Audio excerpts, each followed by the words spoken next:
بسم الله الرحمن الرحيم.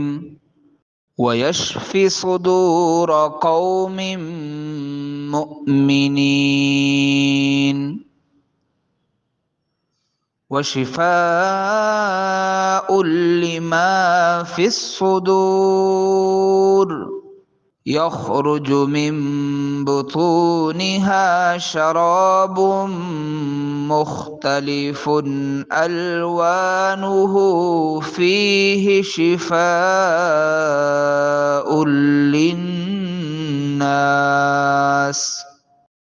وننزل من القرآن ما هو شفاء ورحمة للمؤمنين وإذا مرضت فهو يشفين. قل هو للذين آمنوا هدى وشفاء